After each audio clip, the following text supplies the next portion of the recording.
Assalamualaikum warahmatullahi wabarakatuh. Selamat sore semuanya. Terima kasih sudah hadir ya. Hari ini kita sudah masuk ke Basic NLP 17 di mana kita mengadakan sesi free ini setiap akhir bulan ya, setiap Sabtu atau Minggu. Akhir bulan minggu terakhir atau kadang-kadang 2 minggu terakhir ya. Jadi kita sekarang belajar tentang manajemen gelombang pikiran atau brainwave management. Ya, perkenalkan nama saya Ari, saya sebagai master coach. Nah, kita sekarang sudah ada di Basic NLP 17 ya. Besok kita psikologi penjualan. Jadi penjualan itu belum belum tentu untuk sales ya. Jadi pada prinsipnya semua orang adalah penjual.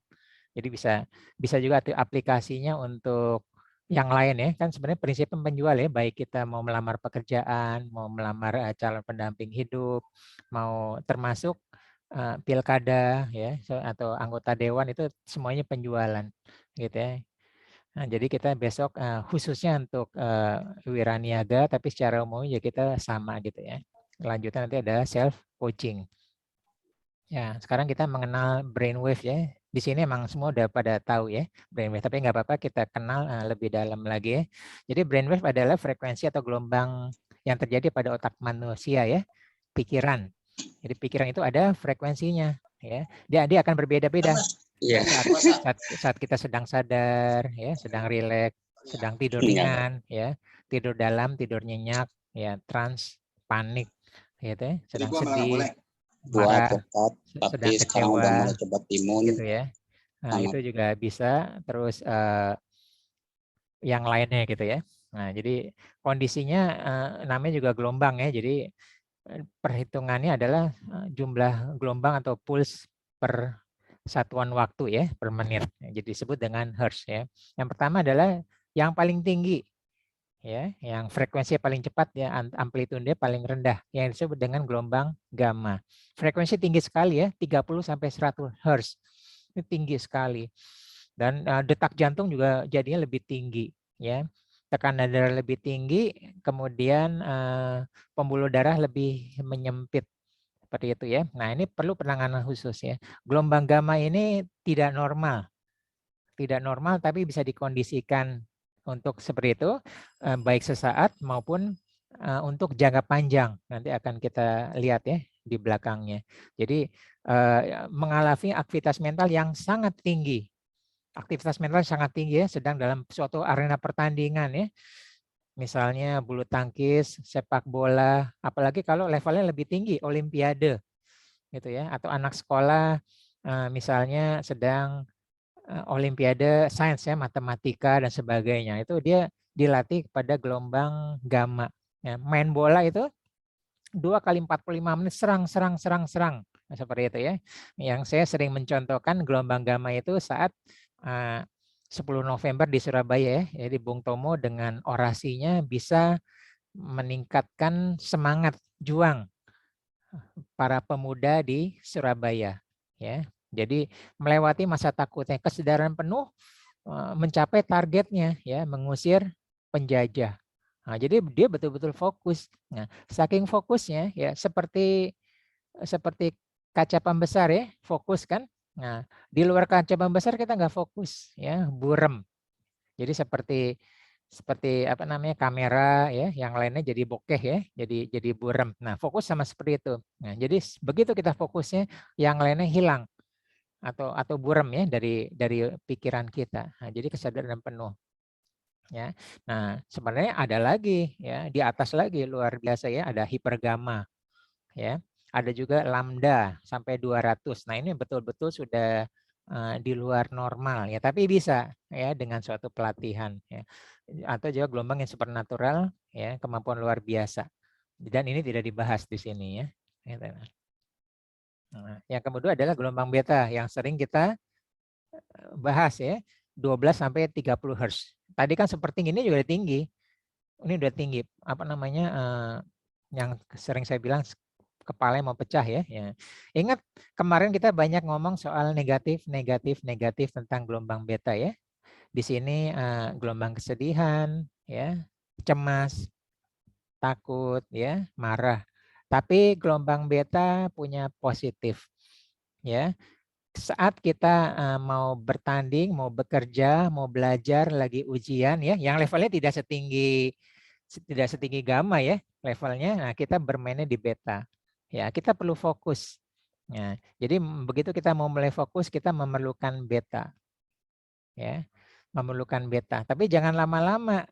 Nah, kita kemarin sudah belajar di sebelumnya di Basic NLP 16 dan sebelumnya bahwa kemampuan fokus seseorang maksimum 90 menit. Ingat ya, 90 menit.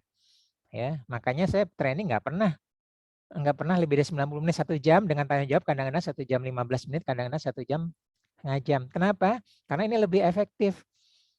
Maksimum 90 menit ya. 1 jam plus ya. Kalau bisa 1 jam. Kenapa? Udah tahu jawabannya ya. Karena kemampuan maksimum seseorang fokusnya. Nah, kalau diteruskan udah fokusnya hilang, lelah, ya pikiran kemana-mana ya. Nah, mobil juga begitu, trondol kalau terus-terusan. Ya, nah ini juga ya. Jadi beta ini tetap harus nanti dibarengin gantian kadang-kadang kita turun ke alfa. Ya, jadi beta pun ada high beta ya, transisi agak ke gamma. Jadi dia begitu naik ya ke level yang lebih tinggi, ke pertandingan level yang lebih tinggi, ke tekanan yang lebih tinggi. Nah, kalau gamma itu udah permainan mental ya, harus dilatih. Ya, sehebat tim apapun, sehebat apa-apa, begitu Piala Dunia, Piala Eropa, Liga Champion. Kalau udah tos-tosan adu penalti, yang bermain mental, bukan teknis lagi. Teknis sudah pasti jago semua, udah latih. Tapi disitulah mental, ya. Apakah pikiran jadi blank, fokus jadi hilang? Nah itu dilatih sampai ke gamma, ya. Itu udah level tinggi ya. Level yang lebih rendah adalah ke beta, gitu ya. Tetap pertandingan, tetap bekerja, tetap belajar, ya. Tetap ujian kan kita pas latihan ujian tuh mengerjakan soal kita ada di beta. Nah ini the beauty of beta ya, the positive of beta. Nah jadi kemarin kita beta ada tentang negatif dan kita memerlukan. Nah saat kita berpikir rasional, pemecahan masalah ya seperti itu. Nah jadi denyut jantung kita lebih tinggi, terus urat di leher kita juga lebih menyempit. Jadi kita lebih fokus untuk suatu kasus ya, apa yang mau kita fokuskan, mau kita pelajarin, gitu ya. Nah, bisa juga ada disebut dengan SMR ya, sensory motor rhythm ya. Nah ini di low beta ya. Nah ini low beta sebenarnya ini nggak banyak saya singgung ya, tapi sekarang karena kita khusus bicara tentang brain waves, nah di sini ternyata penemuan ahli mengagetkan. Jadi penderita epilepsi, ADD ya, Attention Deficit Hyperactive Disorder, ADD ya, Attention Deficit Disorder ya, tanpa autism dan sebagainya, ternyata tidak pernah mengalami, tidak pernah menghasilkan sampai ke SNM. Nah ini jadi penelitian terakhir ya, 10 tahun terakhir gitu ya. Nah, jadi unik. Nah, jadi saya sendiri udah 10 tahunan, 5-10 tahun sudah banyak menanganin ADD ya, terapinya terapi gelombang otak. Kita biasakan jadi ada berapa termasuk terapi wicara, terapi koordinasi otot ya, termasuk terapi gelombang otak. Nah, sebenarnya paling penting adalah terapi gelombang. Jadi ada brainwave khusus untuk melatih ke mereka yang autism, ADD, ADHD dan sebagainya untuk bisa masuk ke SMR gitu ya. Jadi dia adanya di beta. Makanya ADD yang mereka istimewa tuh susah fokus ya. Pikirannya kemana-mana, main seperti itu. Hidup dengan dunia sendiri. Nah ini yang populer ya. Alfa, alfa, alfa ya. Kita selama ini mainlah di alfa ya, gelombang otak yang terjadi pada saat mengalami relaksasi namun masih dalam keadaan sadar, kondisi rileks ya, jadi lebih baik ya. Nah, dari sini untuk hipnosis banyak menggunakan sugesti ya, sugesti dalam keadaan tersadar. Kita pernah belajar ya waking hypnosis, pernah belajar juga conversational hypnosis ya, kata-kata yang mempengaruhi dengan kata-kata hipnosis, kata-kata yang berpengaruh dengan keadaan sadar, ngobrol biasa, kita sudah pernah belajar. Nah ini posisinya ada di alfa. Kita udah pernah belajar, boleh juga menggunakan gaya bahasa ya, boleh juga dengan menggunakan storytelling karena orang suka dengan storytelling. Nah, di sana kita menyampaikan pesan-pesan. Iklan-iklan juga masuknya ada di gelombang alfa ya. Nah, ini adalah frekuensi pengendali penghubungan pikiran sadar dan pikiran bawah sadar. Nah, jadi begitu kita melakukan visualisasi ya, kita mulainya ada di alfa. Begitu kita mau melakukan afirmasi, kita mulai di alfa nanti sampai turun ke theta. Karena kalau sudah theta, kemampuan afirmasi kita sudah berkurang, udah ngantuk ya, ngomong aja udah males seperti itu. Jadi kita mulai dari alfa ya. Nah, kemudian yang alinea ketiga ya, kita mengalihkan masuk ke dalam diri kita ya, mindfulness ya. Jadi begitu kita fokus ke dalam diri kita di alfa, tapi nanti lama-lama dia akan turun ke theta ya. Jadi kita fisik, kita meditasi mindfulness ya, kita rasakan nafas kita, denyut jantung kita, proses kita, berjalan kita, minum kita ya, angin apa, nah itu adanya mulainya ada di alfa, nanti akan turun ya. Nah, bisa juga dengan mata terbuka ya, boleh, atau kita menonton film-film tentang alfamatik yang menyenangkan ya, atau juga dengan mata tertutup boleh. Nah, tadi kita bicara tentang positifnya dari beta. Nah, sekarang alfa ada negatifnya ya. Saking santainya, saking nyamannya kita ada di zona nyaman. Kurang alert, kurang waspada. Padahal waspada itu adanya di beta. Gitu ya. Jadi sekali-sekali kita harus bermain. Makanya kita ngomongnya di sini manajemen frekuensi, manajemen brainwave. Kita perlu waspada, kita naikin. Ya, nggak melulu adanya di alfa. Gitu ya, nggak melulu. Gitu ya. Nah, jadi turun ya, mata terbuka boleh, mata tertutup boleh, kita masuk ke suatu kondisi yang kita sukai dan sebagainya ya. Kita turun lagi ke theta ya. Nah, jadi kita udah mulai tadi kan kita udah masuk tidur ringan nih ya, mulai ngantuk-ngantuk ya. Kalaupun sudah tertidur ada mimpinya ya, tanda-tanda napas mulai melambat dan mulai dalam ya, di ambang tidur ya, menghasilkan gelombang otak ya saat trans ya. Trans itu mengambang ya, mengambang ekstasi gitu ya. Daya hayalnya tinggi. Meditasi dalam, berdoa juga masuk udah di theta nih, gitu ya, menjalani ritual agama dengan khusyuk. Ya. Saat kita masuk, visualisasi kita masuk menyatu, ya itu udah masuk ke theta. Jadi mirip seperti anak kecil udah main game ya, pikiran dia udah masuk ke dalam permainan itu, bahkan dia melupakan sekelilingnya. Begitu kan, dan doa itu khusyuk juga begitu ya. Begitu kita khusyuk dalam beribadah, yang lainnya hilang. Nah, gitulah. Nah, itu juga kita sudah masuk di theta. Ya, visualisasinya kuat. Ya, mengeluarkan energi chi, prana. Nah, di sini kita ya, begitu kemarin kita sebenarnya udah masuk di sini nih. Begitu kita mengirim energi dan sebagainya. Jadi termasuk menyalurkan energi ke orang lain ya. Jadi theta ini tujuan lebih besar ya, bisa untuk visualisasi untuk mencapai tujuan kita ya. Jadi kita mulai dari memprogramkan pikiran bawah sadar. Yang masuknya dari alfa. Lihat yang paragraf kedua di tengah ya. Jadi mulai dari alfa ya, kita mulai pemrograman pikiran, ingat ya, visualisasi maupun afirmasi ya. Kita meditasi nanti turun ke theta. Jadi afirmasi sama visualisasinya ada di beta. Pas theta kita udah nggak bisa ngapa-ngapain, udah ngantuk, udah males ya. Mikir aja udah males. Padahal mikir itu kan adanya di pikiran sadar ya, adanya di alfa. Gitu ya.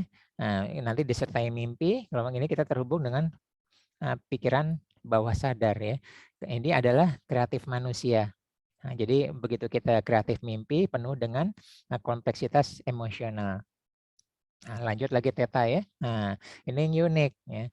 Anak-anak kecil ya, balita, batita, masih banyak di theta. Ya. Jadi dia masih banyak di theta sehingga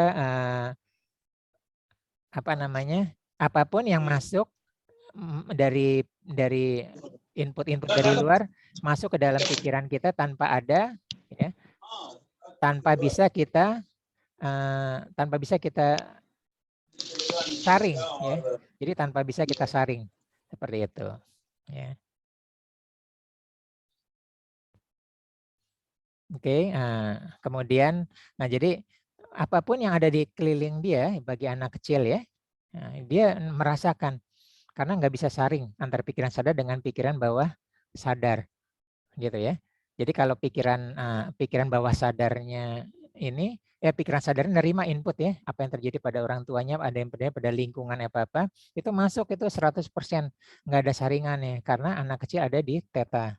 Jadi hati-hati ya bagi orang tua, apa yang diucapkan, apa yang diperlihatkan, perilakunya masuk gitu ya. Nah, dia pembelajar yang hebat termasuk untuk bahasa. Disinilah mereka jadi kecerdasannya luar biasa percepatannya termasuk bahasa gitu ya. Nah, dia gelombang ajaib jadi banyak cerita ya, di Google juga bisa banyak cerita anak kecil selamat dari kecelakaan maut di mana orang dewasa meninggal. Seperti itu. Ada apanya gitu ya. Jadi di situ penerimaan lebih rileks, lebih apa saya nggak tahu apakah semuanya lebih lentur, lebih apa gitu ya. Tapi itu cuman banyak terjadi seperti itu ya. Kemudian theta itu termasuk untuk visualisasi ya. Nah, termasuk law of attraction ya, apapun keinginan menjadi kenyataan gitu ya. Tentu aja ada enggak hanya sekejap ya, ada berikutnya seperti apa, langkah selanjutnya apa. Nah, kemudian ada human resonance ya. Ini human resonance ini penelitian lanjutan bahwa suatu frekuensi yang terhubung dengan alam semesta ya. Kita pernah belajar energi resonansi ya. Nah, ternyata ada di 7,83 Hz ya. Jadi seseorang saat terhubung dengan alam semesta maka mestakung ya, semesta mendukung. Semua mendukung ke ujungnya sesuai dengan keinginan kita. Seperti itu ya.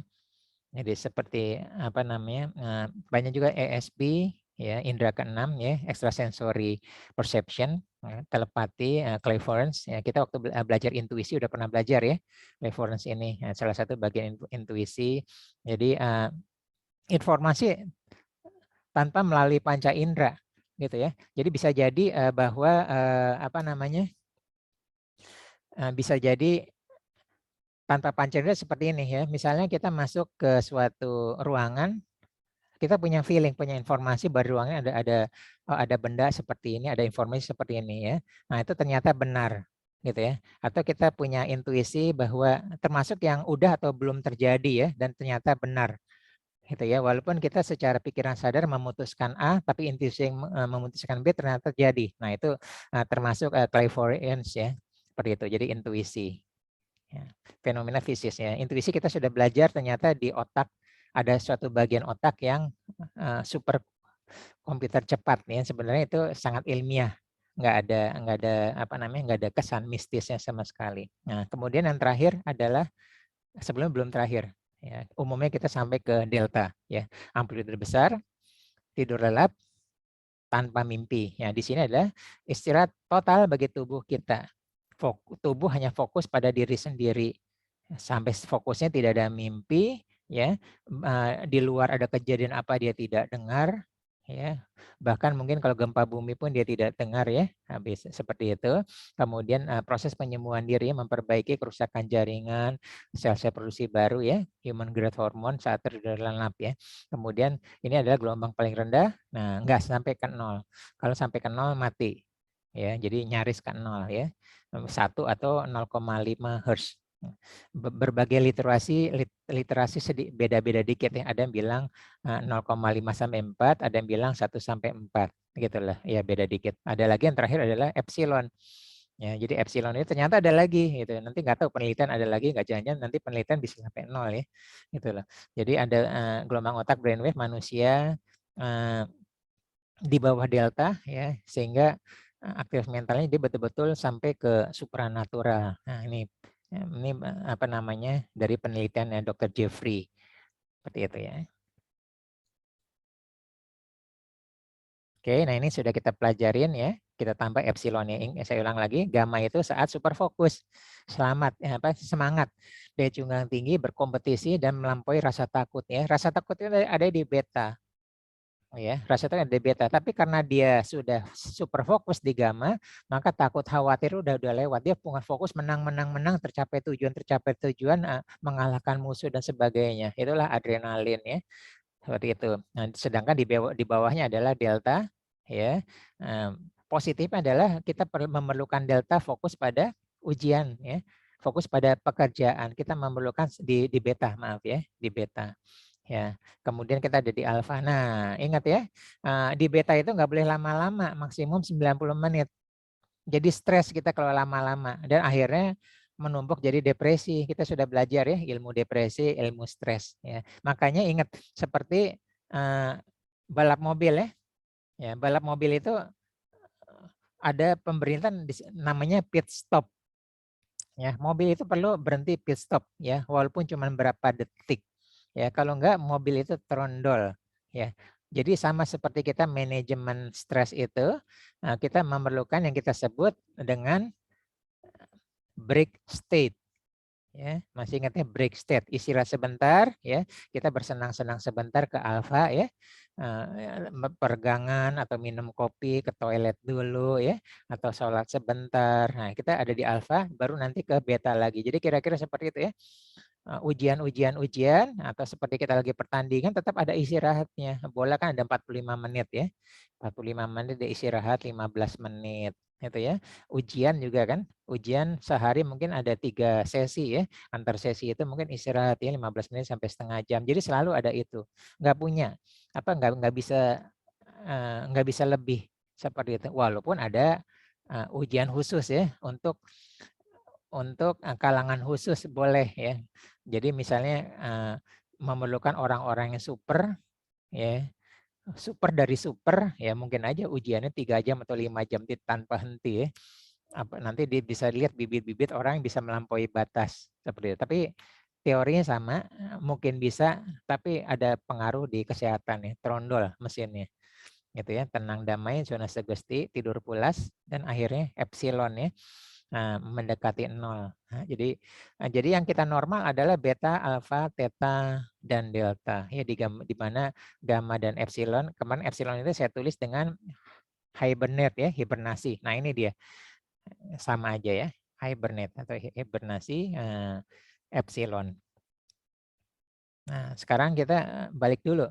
Nah, kita kan udah lama nih belajar NLP walaupun ada baru ya. Jadi NLP itu sebenarnya pertama kali harus menyadari ya, apa yang terjadi, ada masalah apa, gitu ya. Oh, badan saya anget. Nah, itu menyadari dulu ya. Ini kok banyak yang mati ya, banyak yang wafat ya saat ini ya. Nah, itu menyadari. Ini kapal ini kok airnya masuk terus ya, menyadari. Gitu kan? Terus saya kok gagal terus ya, kesandung terus. Nah, itu menyadari. Gitu ya. Baru tahap menyadari. Nah, begitu tahu sebabnya, itu disebut dengan mengetahui, ilmu pengetahuan ya. Kenapa gini banyak, oh ternyata ada wabah COVID-19 berupa virus yang cara kerjanya adalah begini ya, lewat udara, menyebar dalam jarak 90 cm ya, maksimum 1,5 meter dan sebagainya. Nah, itu menyadari, mengetahui ada ilmunya gitu ya. Ini panas karena apa? Ya, jadi menyadari, mengetahui dan memahami. Nah, ya, mengetahui itu hanya sebatas belajar ilmu ya. Belajar ilmu itu mengetahui.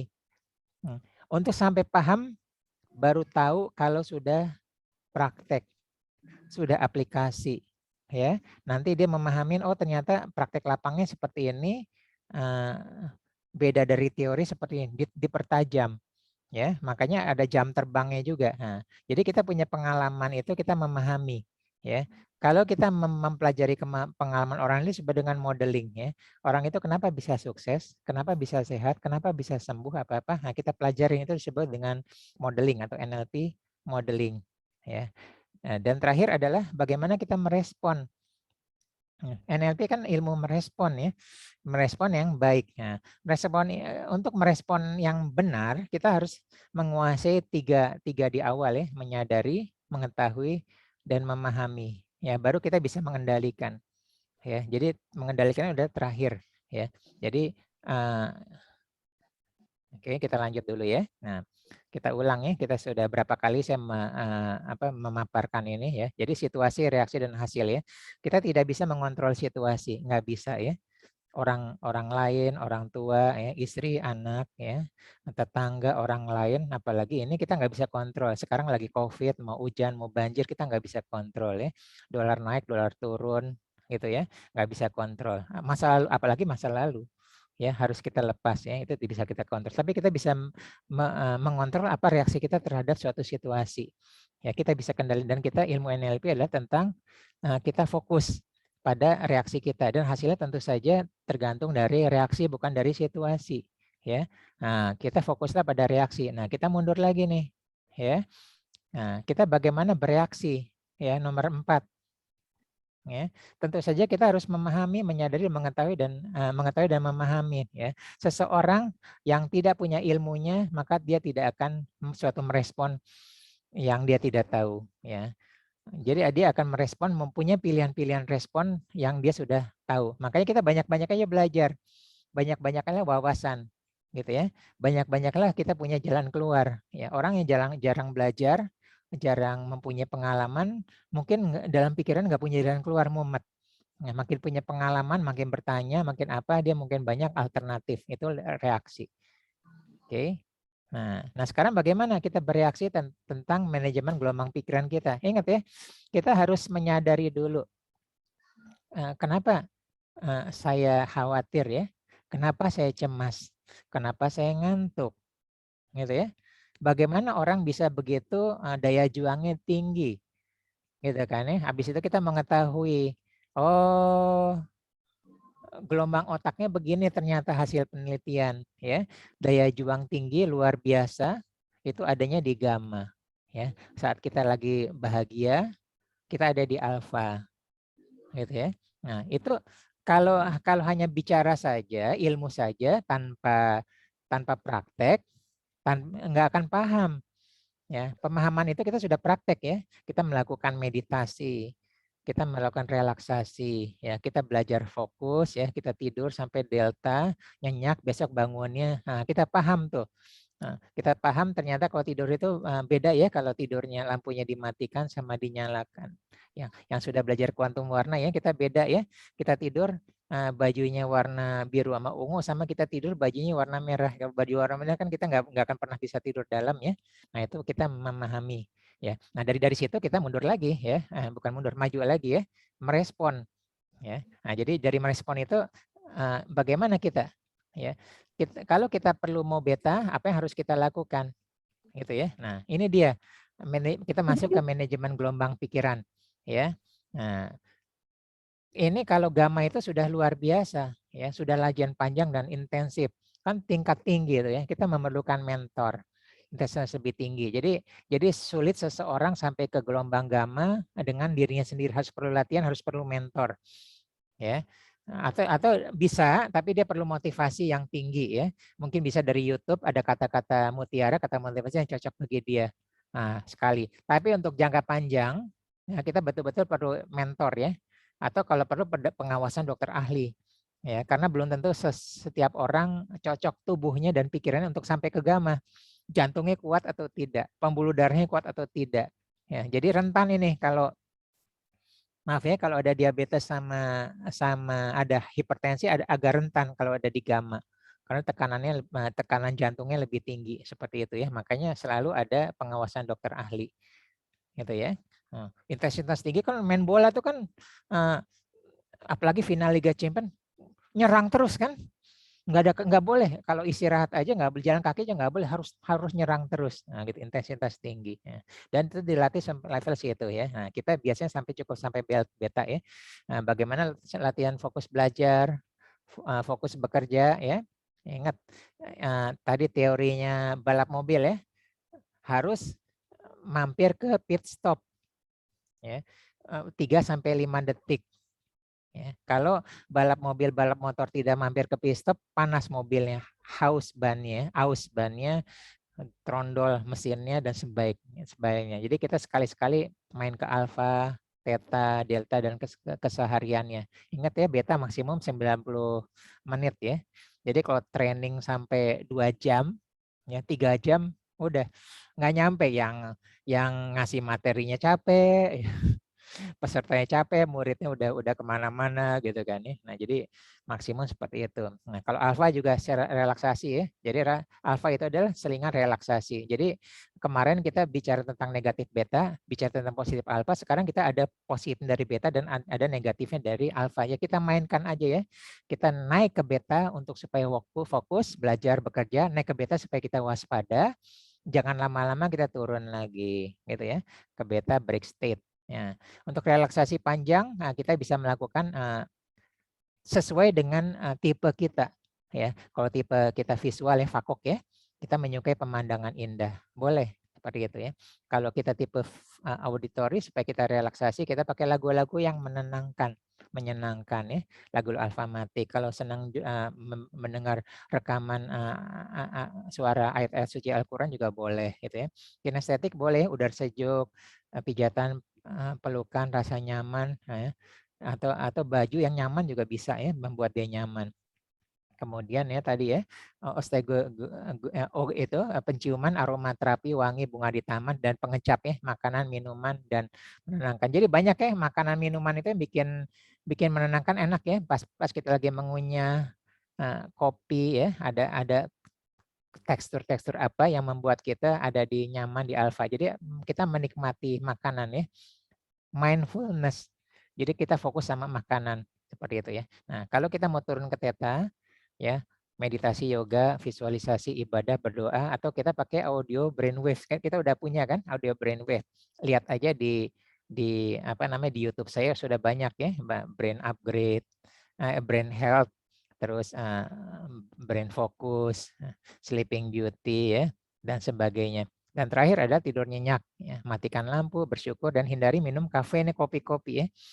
Jadi kopi-kopi itu janganlah udah 3 jam sebelum tidur, kalau enggak dia nyangkut seperti itu. Nah ini kita untuk manage-nya. Nah sekarang sebagai terakhir ya, ini adalah pikiran sadar dan pikiran bawah sadar ya. Hidup kita ini yang kita kontrol itu cuman 10% pikiran sadar. Yang lainnya autopilot 90% dihandle oleh pikiran bawah sadar kita. Sudah dihandle ya. Dia sudah bekerja dengan sempurna. Kenapa? Karena diprogram dari kita dalam kandungan sampai saat ini diprogram. Nah, termasuk respon kita, respon emosi kita ya. Emosional kita ada di beta terus-terusan ya. Itu adalah autopilot kita. Nah, caranya adalah kita program ulang. Ya, program ulang. Jadi kalau kita tahan supaya kita tidak bereaksi, tidak marah, ya bisa dengan menahan nafas, bisa juga menggunakan teknik mindfulness ya, supaya kita menyadari apa yang terjadi, kita ulang-ulang, jadilah nanti kita yang baru ya, bisa 21 hari kemudian, 90 hari kemudian, 6 tahun kemudian, sama 15 kemudian. Nah, ini kata-katanya ya. Tadi kan kita bicara soal kesadaran ya, soal apa yang bisa kita sadari. Ya, lihat, pikiran sadar berarti pikiran sadar bisa kita kontrol ya. Kita bisa mengontrol pikiran bawah sadar. Yang kita sadari kita bisa kontrol. Yang tidak kita sadari kita tidak bisa kontrol. Hati-hati ya. Yang tidak kita sadari kita tidak bisa kontrol. Nah, bagaimana jika kita tidak sadari tidak baik bagi kehidupan kita gitu ya. Ya, kita harus sadari dulu mindfulness, habis itu kita program ulang. Nah, jadi contoh seperti ini. Ya, orang itu meledak-ledak, sumbu pendek, ya, atau orang itu ngeyel, ya, dikasih tahu udah bener, tetap aja dia tahu benar tapi dia ngeyel. Nah, bisa jadi dia tahu atau dia nggak tahu, dia tidak sadari bahwa dia orang yang ngeyel. Menurut dia itu benar, ya. Nah, berarti dia tidak bisa kontrol, ya. Marah-marah dia tidak bisa kontrol, ya. Bagi dia biasa saja seperti itu. Nah, jadi jadilah yang hal-hal yang bisa kita carilah banyak hal yang bisa kita sadari supaya bisa kita kontrol ya. Salah satunya adalah yang kita pelajarin saat mindfulness ataupun saat hypnoslim adalah kita mengunyah secara sadar. Ya. Secara kita mengunyah secara sadar berarti kita bisa kontrol mengunyahnya 30 kali kunyahan ya. Tapi begitu kita tidak sadarin kita dikendalikan oleh dia, oleh tubuh kita. Ya udah ngunyah sekenanya sambil WA kita telan gitu ya. Jadi sekarang Kalau yang kita sadari bisa mengontrol kita, yang tidak kita sadari dialah yang mengontrol kita. Tubuh kita mengontrol kita 90%. Nah, ini adalah kesimpulan dari awal ya. Bagaimana kita manajemen pikiran kita, beta, alfa, theta ya. Kalau kita bermain di cemas apa-apa ada di beta ya, kita sadari dulu apa penyebab kecemasan saya ya.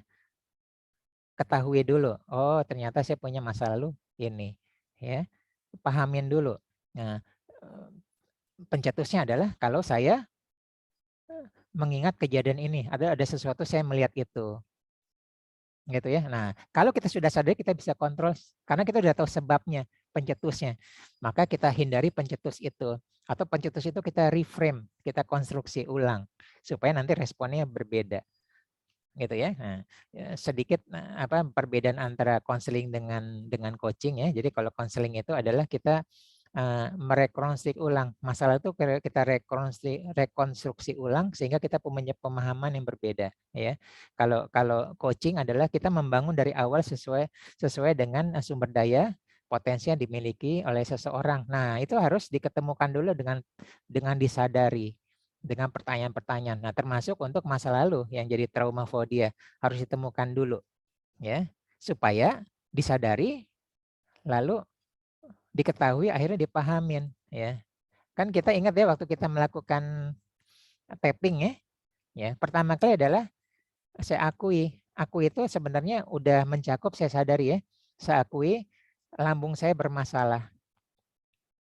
Berarti sebelumnya ternyangkut udah saya sadari bermasalah. Kenapa? Karena saya barusan makan yang tidak nyaman bagi tubuh saya gitu ya. Nah, itu diakuin. Nah, lalu habis itu apa? Saya terima udah lambung ya. Lalu apa? Saya minta bantuan tubuh saya untuk menyembuhkan dan sebagainya ya. Jadi kita bisa mengontrol ya 90% autopilot, 10% ini. Kalau autopilot udah bagus gitu ya. Nah, sekarang gimana? Ya. Gimana kita bisa ngontrol supaya cemas, tenang apa-apa jika cara kerja otak aja kita nggak tahu. Kita tidak tahu soal beta, tidak tahu soal alfa, tidak tahu soal gamma. Padahal kita butuh gamma setiap malamnya, ya minimal setengah jam. Kalau bisa 1 jam 2 jam. Kita perlu ketahuin itu, kita perlu sadarin itu, ya. Nah, sadarin itu, habis itu ilmunya apa? Habis itu kita pahamin, ya. Oh, tidurnya harus dalam keadaan syukur. Jangan cemas tentang besok target-target perusahaan. Jangan minum kopi gitu ya, kafein. Jangan lagi cemas, tidurlah dengan bersyukur dan sebagainya. Jadi selalu di sini adalah kita menyadari secara penuh mindfulness ataupun consciousness ataupun awareness, itulah cara kerja gelombang pikiran kita. Ya, kita sadarin. Kalau kita sadari cara gelombang kita, baru kita bisa kontrol. Ya, ternyata dengan mengontrol gelombang pikiran kita, hidup kita bisa berubah. Ingat ya, orang yang cuci piring, orang yang jalan kaki, orang dari treadmill, ya, atau orang ibadah, dia memilih dengan beban, maka hasilnya kortisol, atau dia milih dengan senang dan bahagia. Nah, gimana bisa tahu itu kalau kita tidak mengerti, tidak paham tentang gelombang otak. Dan hari ini temanya adalah tentang gelombang otak dan kita manage kapan kita mau naik, kapan kita mau turun, ya, kapan kita mau naik tinggi, kapan kita mau turun, ya. Kan kita udah belajar ya. Lagi tinggi-tinggi harus turun maksimum 90 menit, break state, ya. Peregangan, ke toilet sebentar, kopi. Nah, kira-kira seperti itu. Kita sudah selesai, silakan kalau ada pertanyaan.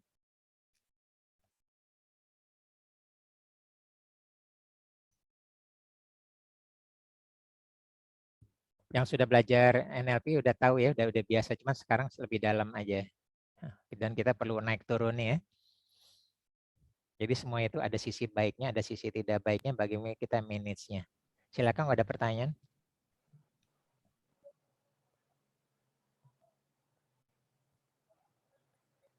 Ya, Mbak Iza, silakan. Assalamualaikum, Coach. Waalaikumsalam warahmatullahi wabarakatuh. Silakan. Saya kepengen nanya, kalau kita dalam kondisi alfa, dalam kesadaran penuh, misalnya saya pernah tahu kejadian itu ada ibu-ibu di pasar lagi belanja gitu dengan kesadaran penuh belanja, tiba-tiba ada orang yang menghipnotis dia sehingga kesadaran dia itu tidak bisa dikendalikan saat itu dengan pikirannya. Nah itu kemana, Coach? Maksudnya dikendalikan itu terus dia dari alfa kemana? Kemudian gimana cara mencegahnya supaya kita tetap bisa sadar gitu? Makasih. Sama-sama ya. Nah ini kejadian waktu anak saya masih SMP ya. Anak saya di SMP 115 banyak juru hipnotis di belakangnya berpura-pura ini dan banyak iPhone yang hilang seperti itu ya. Akhirnya saya kasih tips kepada para orang tua. Nah, kita menyadari bahwa ada hipnotis seperti itu kan. Nah, hipnotis di pasar seperti itu ya. Nah, hipnotis itu saat salah satu bentuk transnya adalah saat dia lagi kebingungan. Ya, saat kebingungan itu adalah program bisa masuk. Nah, itu ditarik dari alfa ke theta. Kalau udah di theta itu dia sudah terkendali. Nah, sekarang ya, kalau kita saat itu tidak siap, kena kita saat itu tidak siap. Ya, sama.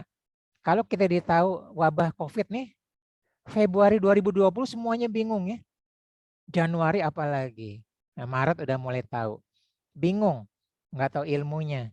Gitu ya. Nah, begitu dia tahu ya, oh mulai pakai masker, mulai pakai hand sanitizer ya. Masuk 2021 double masker gitu ya. Karena sudah mulai menyebar lewat udara, sudah diketahui harusnya dari dulu. Nah, itu kebobolannya WHO gitu ya.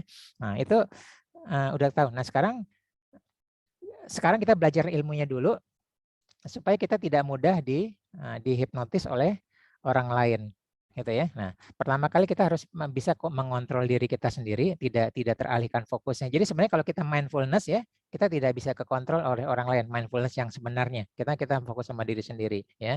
Terus kita pernah belajar ya supaya kita tidak mudah dihipnotis ya, kita menggunakan gestur tertutup ya. Begini aja. Ya, atau kakinya disilangkan. Itu adalah gestur tertutup. Ya, itu nggak mudah.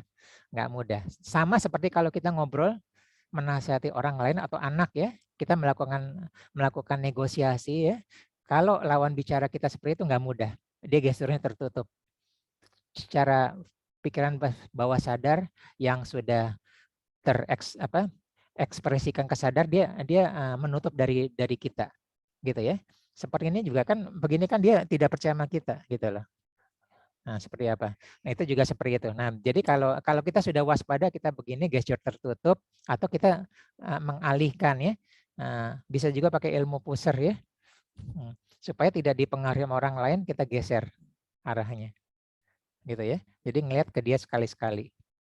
Ini mengurangi yang masuk. Nah, ini gunanya tadi ya. Nah, kalau tidak punya ilmunya bisa kena. Sekarang kita kan belajar ilmunya bagaimana supaya kita sosialisasikan, kita gunakan gesture tutup, kita siap ya. Nah, sampai anak-anak sampai ke orang tua saya ajarin ya. Begitu seringnya hipnotis di belakang sekolahan, ada jalan ya. Pokoknya kalau ada yang nyolek ya, jalan dulu 3 sampai 5 langkah ke depan baru nengok, tapi nengoknya sedikit aja, setengah badan. Orang itu dikenal atau tidak, dia ketawa pura-pura siapa ya gitu, terus kita jalan lagi ya. Sebab kalau kita langsung nengok, kita jaraknya dekat gitu ya. Nah, kalau kita jalan ke berapa kaki, kesadaran kita naik ya, mindfulness, kita mulai bisa mengontrol diri kita. Jadi semua dipersiapkan, lagi perang pun dipersiapkan ya. Bagaimana jika ada serangan tiba-tiba. Nah, jadi harus mulai dikendalikan dulu, mulai dipahamin dulu, disadari, dipahamin, baru kira-kira. Jadi kalau kita tidak siap, kena ya Mbak Is ya, kena. Nah, jadi yang bisa kita, bagaimana tipsnya supaya tidak mudah ini di jalan, gunakan gesture tutup dan kita siap. Bagaimana supaya kita nggak kena COVID? Ya, prokes ya semuanya. Ya. Bagaimana supaya lagi ujian mental kita tidak jatuh, kita persiapkan latihan. Yang level tinggi, bagaimana jika saya akan Olimpiade Internasional? Udah latihannya udah sampai ke gamma itu. Udah permainan mental. Kira-kira seperti itu. Ada lain pertanyaan?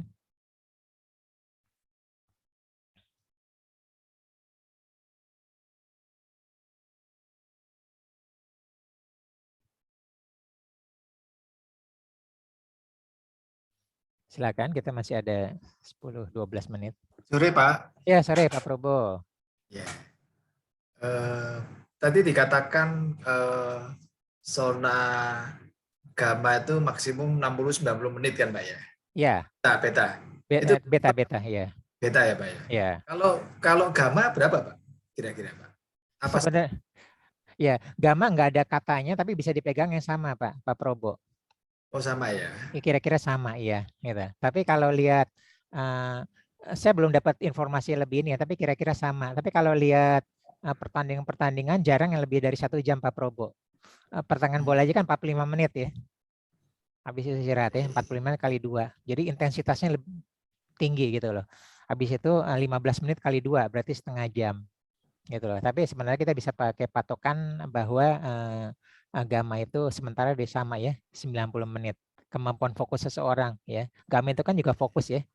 Kemampuan fokus. Jadi saya secara psikologi saya belum dapat angkanya, Pak Probo, terus terang. Ya, kalau yang saya dapat adalah kemampuan fokus seseorang secara imunologi maksimum 90 menit. Gitu ya. Pertanyaan bagus ya, nanti bisa saya cari apa literasinya. Tapi perlu kan saya ngajar ya di kesatuan khusus ya. Tapi mereka justru dilatih yang untuk lewat dari 90 menit, Pak Probo. Gitu ya. Walaupun ini karena hidupnya dengan nyawa ya. Nyawa. Nah, musuh datang bergelombang apa-apa lari terus-terusan, itu dilatih sampai menembus batas kemampuan seseorang. Itu udah di luar ya. Gamanya udah luar biasa ya. Nah, seperti itu emang ada. Nah, itu latihannya khusus ya. Dokter merekam aktivitas jantung kita, apakah kita mampu ya. Spesifikasi untuk pasukan khusus kan udah elit ya, udah berbeda ya. Seperti itu ya, dan lain sebagainya. Untuk tim-tim yang juara dunia udah berbeda gitu. Jadi sementara kita pakai yang sama dulu ya, Pak Probo ya, 90 Jadi menit. untuk hormon yang dihasilkan beda, Pak ya? Yang adrenalin, Pak. Iya. Iya. Kortisol ya, Pak ya? Iya, satu kortisol ya. Jadi kortisol itu sejatinya positif, Pak Probo ya, sejatinya. Iya, zaman dulu ya. Zaman dulu itu kan fight or flight aja, hidupnya kan berburu kan, ya. Nah, dia itu waspada dan ketakutan atau fight or flight karena berburu itu kan cuman hidup atau mati kan, ya. Kita membunuh dia atau dia membunuh kita kan. Kalau cemas itu sama, Pak, di beta juga. Iya, cemas ada di beta, ya. Ya, itu cemas ada beta, cuman karena mental, pemburu itu kan mental, ya. Dia lama-lama udah biasa, udah mengatasi kecemasan, ya. Ada salah satu suku di Papua, dia sudah hobinya emang turun-temurun menangkap buaya, berburu buaya. Coba kita kesana, nggak kuat mental kita kan. Dia udah tahu tekniknya, udah tenang aja gitu loh. Dia lagi gini sebelah ada buaya, nah itu tuh apa namanya target kita. Kita kan beda gitu loh. Mentalnya udah ini, udah tahu tekniknya ya. Semua tenang kan pikiran dia. Tapi kewaspadaan tetap ada. Tetap ada ya. Kalau kita terlalu tenang, terlalu tenang ya bahaya juga. Nah, jadi kita tetap harus main di sana ya. Berenang, tenang. Ya. Ini sebetulnya ada hubungannya dengan itu, Pak ya, yang saya sempat sampaikan six head thinking itu ya, Pak. Ya, ada. Thinking ya, gitu ya, Pak. Mudah-mudahan nanti segera saya siapkan. Iya. Ada, iya. Ada, ya.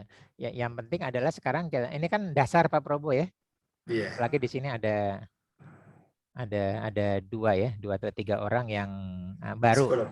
Ya, psikolog udah biasa gitu loh. Maksudnya baru belum pernah ini kita mengulang dan kita lebih dalam lagi untuk yang mereka yang lama seperti itu ya. Nah kita belajar manage ya. Pak Probo juga kan ya, ingat ya kita juga positif kan ada kalimat positif ya, ada toksik kan ya, tapi dari negatif ada positifnya juga kan, ada powernya ya, the beauty of negativity gitu loh kan ada. Nah sekarang kita the beauty of beta Karena kita memerlukan beta itu supaya kita waspada.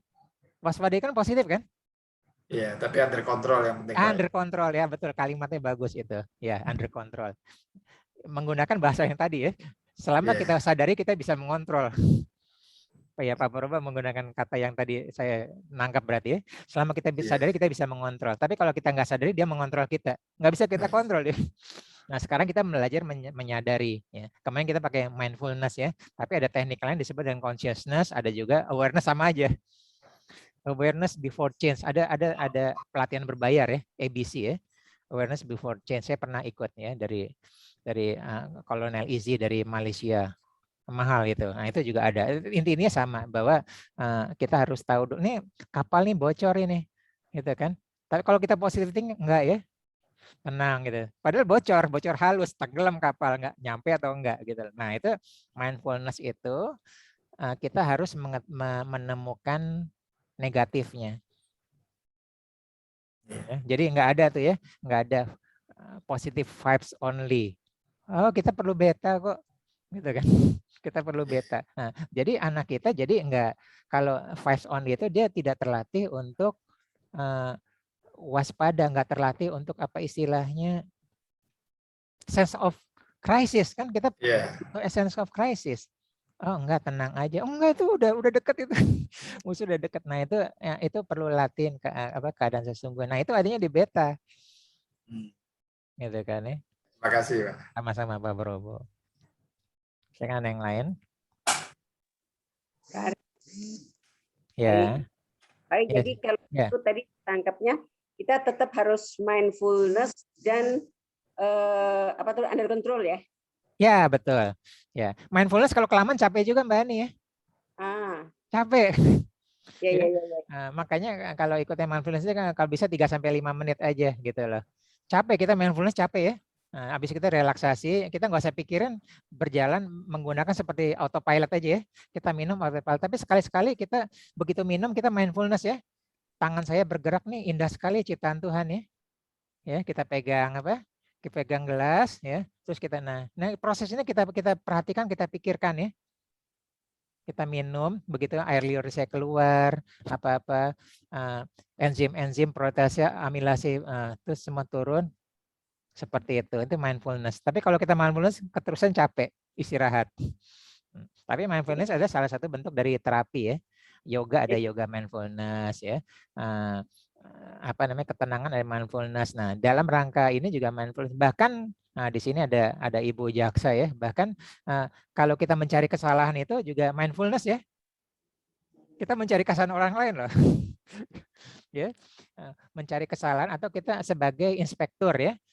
Sebagai auditor, kan the positivity of negativity gitu kan ya, seperti itu. Kita perlukan, bahkan BCA aja menyewa hacker kan, yang bisa jebol dikasih hadiah, gitu. Dia sewa itu, siapa gitu, makasih hadiah. Nah itu perlu tantangan seperti itu. Nah ingat ya, semua yang bagus tuh di tengah-tengah. Semua ada dua sisi, siang malam ada demam, ada positifnya, demam ada positifnya. Ada ya, rasa ada positifnya. Kalau ada yang contoh yang nggak ada rasa sakitnya, cancer kan, silent killer ya, repot kita. Steve Jobs itu sudah stadium akhir ya. Andai saja Steve Jobs ya, stadium awal sudah tahu dengan uang yang berlimpah, mungkin dia masih hidup. Gitu ya. Tapi karena silent killer, nah itulah Jadi mindfulness itu bayangkan ya, demam kita nikmatin ya. Oh, ini ada sesuatu yang salah pada tubuh saya. Apakah kira gerangan gitu ya? Oh, tadi saya masuk angin. Oh, saya minumnya seperti ini atau saya ada salah makan seperti ini. Nah, itu the beauty-nya of mindfulness ya. Jadi dia posisinya netral dulu. Kalau netral dia bisa melihat dari sudut pandang yang lebih banyak. Beda kalau kita ngomongnya positif, negatifnya hilang. Begitu negatif, positif hilang. Nah, kalau netral kita bisa berganti-ganti ya. Positif, negatif, dari orang lain, dari seberang. Nah, seperti itu. Jadi under control kali ya. Under control, ya, under control. Nah, jadi kalau bisa kita mengontrol kan, termasuk emosi, gitu loh. Jadi kalau ada seseorang emosi kita naik, berarti kita dikontrol oleh dia kan. Sekarang kita bikin, kita mengontrol dia gitu loh.